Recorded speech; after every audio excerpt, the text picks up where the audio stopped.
Okay, ganito naman. Medyo iba-ibahin naman natin ng tema kasi parang medyo magulot muna tayo. But ang aking topic for this moment ay merong kinalaman tungkol sa isang kongresista. Isa lang. At ito'y pag-uusapan natin sa konteksto ng Kristyanismo. Ano? Kaya meron tayong kapatiran na iba sa paniniwala. Pero ito ay isisirod din ko sa isang kongresista. Alam ninyo noong araw, si Congressman, Reverend,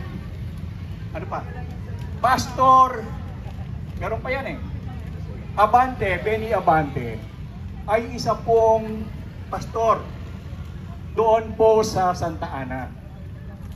At ako po ay paminsan-minsan ay nagsisimba sa kanilang simbahan. Sa katunayan, ako po ay naordina ng isang outreach nila doon sa Punta Santa Ana sa pamumuno po ni Pastor Sam.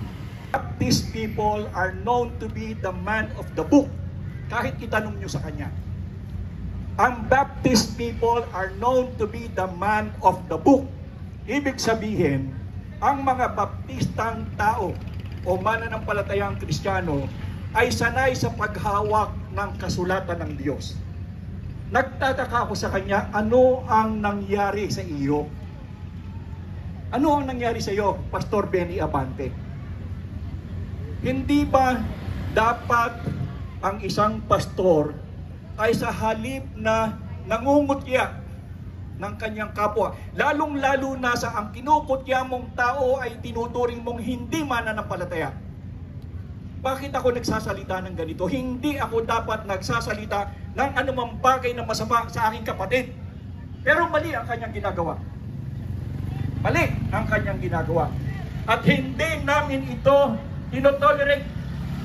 Ang sinasabi ko nga doon sa aming asosasyon sa Philippine Council of Evangelical Churches, na kung saan ay meron kaming 500,000 miyembro, na kung saan siya kabilang, bakit hindi ito dinidisiplina?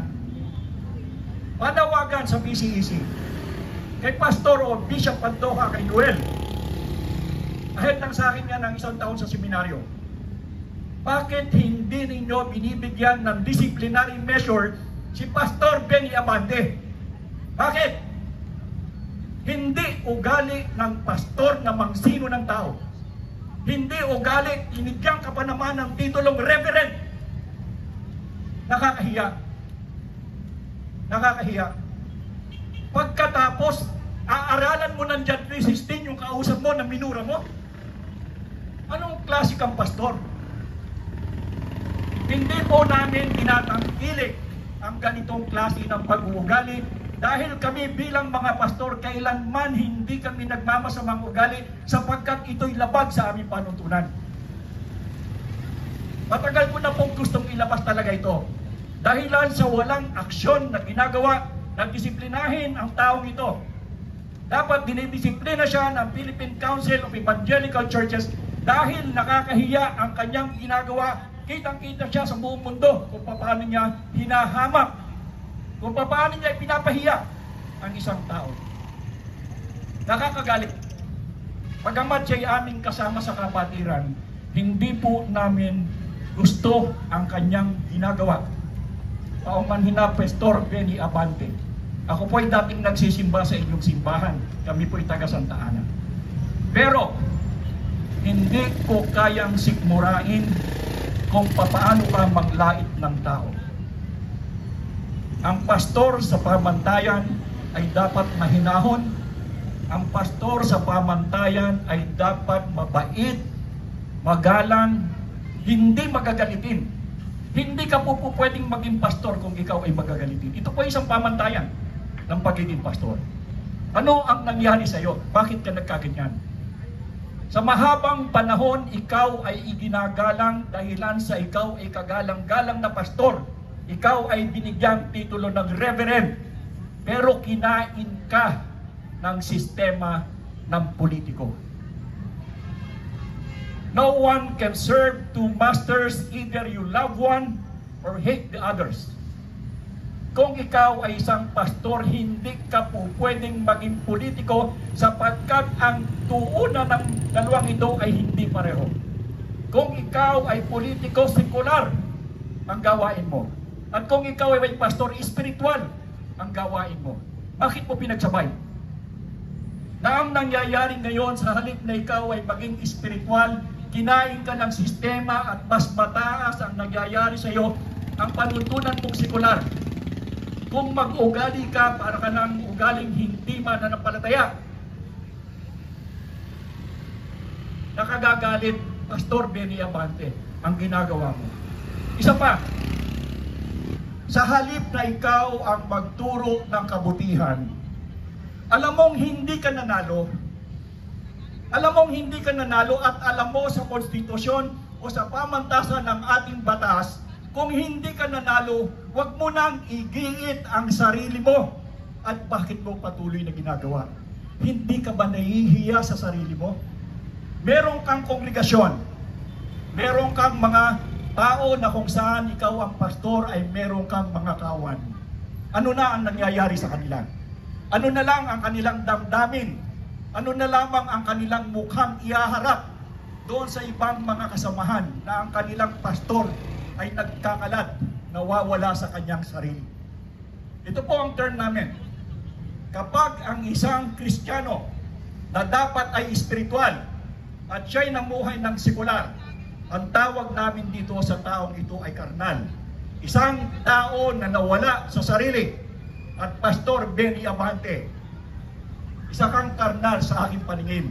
Isa kang tao o ikaw ay isang pastor na nawala sa iyong sarili sapagkat araw-araw o kung basta mayroong committee hearing, nandoon ka, nagagalit. Halos lamunin mo na yung iyong kinakausap. Ganyan ba ang isang pastor? Kung kaya't pinupulaan tayo ng maraming, ay merong dahilan. Pero hindi ibig sabihin dahil lang sa iyo, kaming lahat ay madadamay.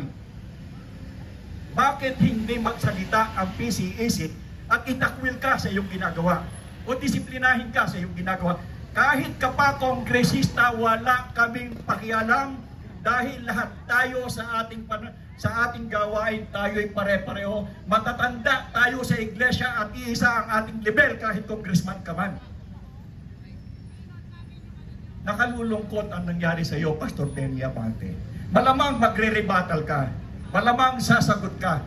Sumagot ka hanggang gusto mo. Pero patuloy ang aking paninindigan hanggat hindi ka nagbabago ng iyong pag-uugali at pagtrato sa taong mga kinakausap mo. Hindi ako titigil magsalita laban sa iyo. Kung ako sa iyo, ikaw ay magpakumbaba.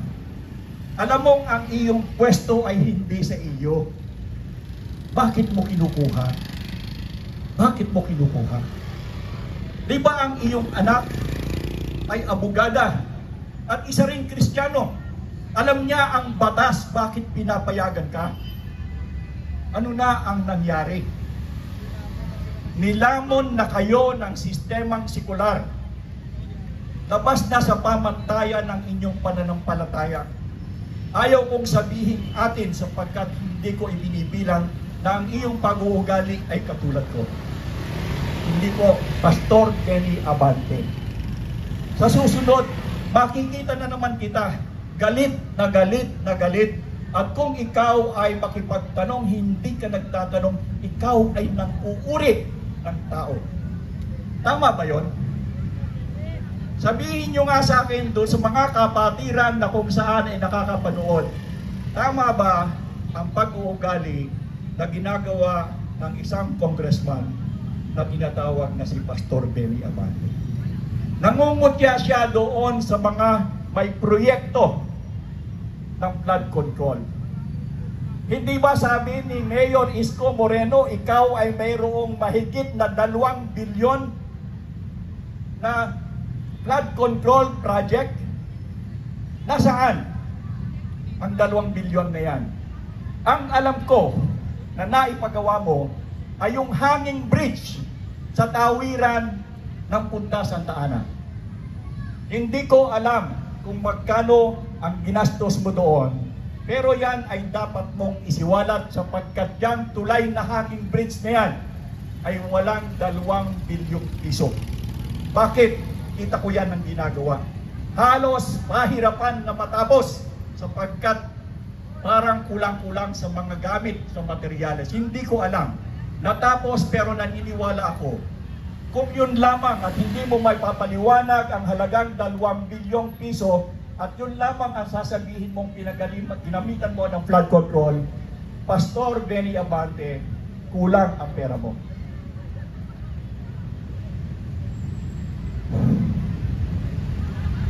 Sana sa ating paniniwala, Pastor Benny Abante, meron pang promisyon sa katulad natin pagka tayo nagkakamali.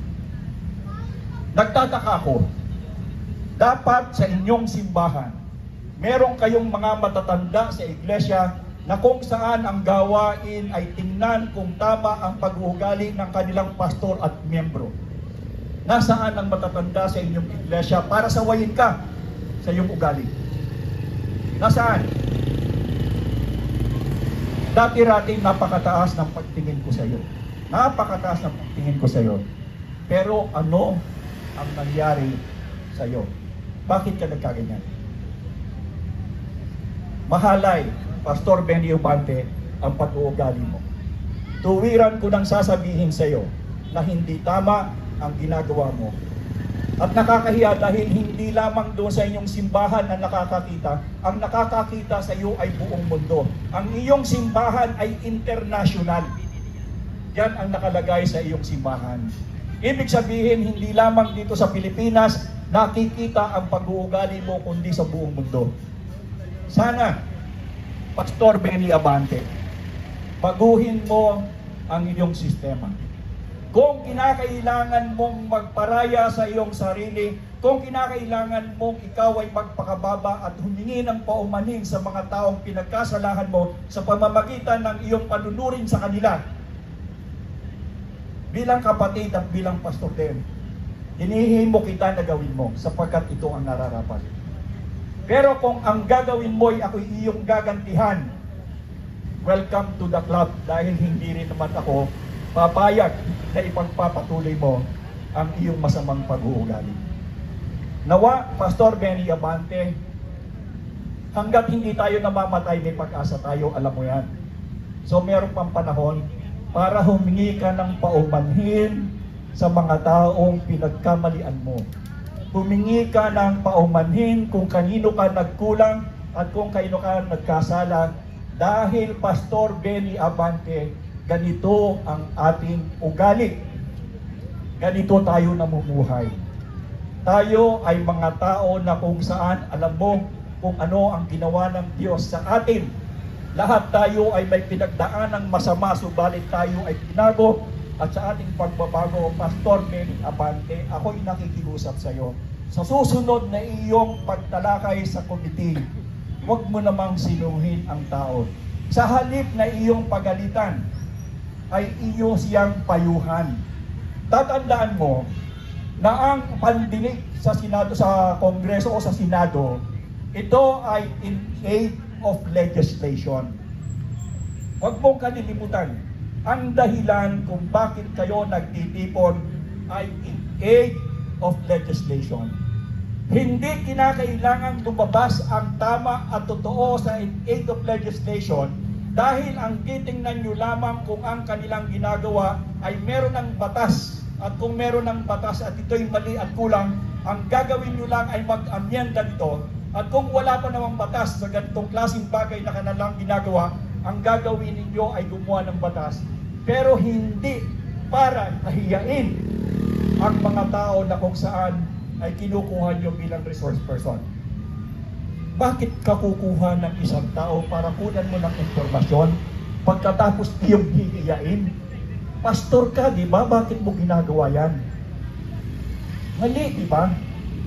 Ano kaya kung sa'yo gawin yung ginagawa mo sa iba? Hindi ba? Alam mo kung ano ang sinasabi. Gawin mo sa iba ang gusto mong gawin sa iyong sarili. Gusto mo bang sinisino ka? Hindi nga eh, nagagalit ka agad eh.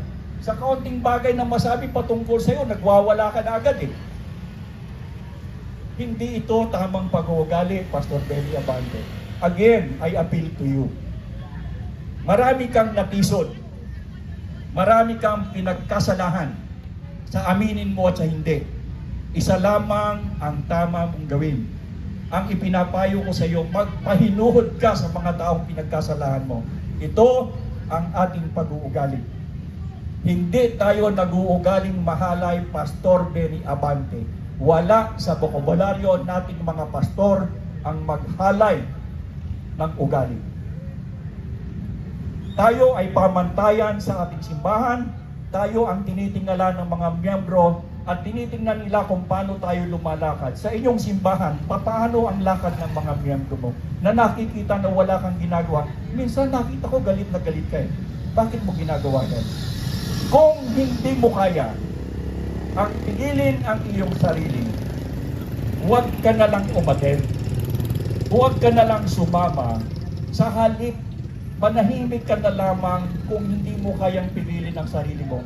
Dahil marami kaming nadadamay sa ginagawa mo. Sana, hindi ko alam kung anong magiging reaction mo. Sapagkat wala pa sigurong tao na sumaway sa'yo. Wala. Dahil kung meron sumaway sa'yo, noong una siguro nagbago ka na. At palagay ko, ito ang unang pagkakataon na sinasaway ka. At hindi ako nangingiming sawayin ka, Pastor Benny Abante, sapagkat alam mo na hindi tama ang iyong ginagawa.